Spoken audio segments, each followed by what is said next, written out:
বাঁশখালীর প্রতিধ্বনির পক্ষ থেকে আপনাদের সকলকে আন্তরিক শুভেচ্ছা ও স্বাগতম। আজকের এই বিশেষ ভ্রমণ আয়োজনে আমরা আপনাদের নিয়ে যাব বাংলাদেশের দক্ষিণ পূর্ব উপকূলে অবস্থিত প্রকৃতির অপরূপ সৌন্দর্যে ঘেরা এক অনন্য জনপদ বাঁশখালীতে। পাহাড়, সমুদ্র, চা বাগান, সবুজ বনভূমি এবং মনোমুগ্ধকর প্রাকৃতিক দৃশ্যের এক অসাধারণ মেলবন্ধন ঘটেছে এই জনপদে। যারা প্রকৃতিকে ভালোবাসেন, যারা ব্যস্ত নগর জীবনের কোলাহল থেকে কিছুটা সময়ের জন্য শান্তির খোঁজ করেন, তাদের জন্য বাঁশখালী হতে পারে এক স্বপ্নের গন্তব্য। বাঁশখালীর প্রতিটি অঞ্চল যেন প্রকৃতির নিজ হাতে আঁকা এক একটি জীবন্ত চিত্রপট। এখানে একদিকে রয়েছে বঙ্গোপসাগরের বিশাল জলরাশি, অন্যদিকে সবুজ পাহাড়ের সারি। আবার কোথাও দেখা মিলবে বিস্তীর্ণ চা বাগানের, কোথাও বা প্রকৃতির নিস্তব্ধতায় ঘেরা অপরূপ সৌন্দর্যের।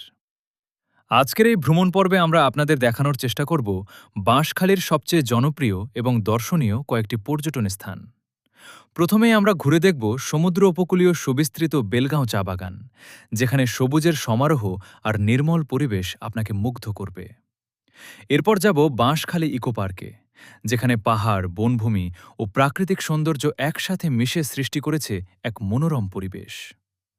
বর্তমান সময়ে সামাজিক যোগাযোগ মাধ্যমের সবচেয়ে বেশি আলোচিত স্থানগুলোর মধ্যে অন্যতম হল মিনি কাশ্মীর খ্যাত চাম্বল।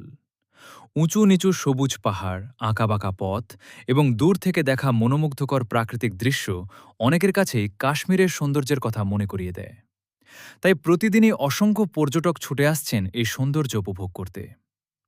এছাড়াও আমরা দেখব প্রায় ৩৭ কিলোমিটার দৈর্ঘ্যের বাংলাদেশের দ্বিতীয় দীর্ঘতম সমুদ্র সৈকত, যা বাঁশখালীর অন্যতম প্রধান আকর্ষণ। সাগরের গর্জন, শীতল বাতাস, দিগন্তজোড়া বালুকাবেলা এবং সূর্যাস্তের মনোমুগ্ধকর দৃশ্য যে কাউকে মুগ্ধ করতে বাধ্য। শুধু পর্যটনের স্থান দেখানোই নয়, এই ভিডিও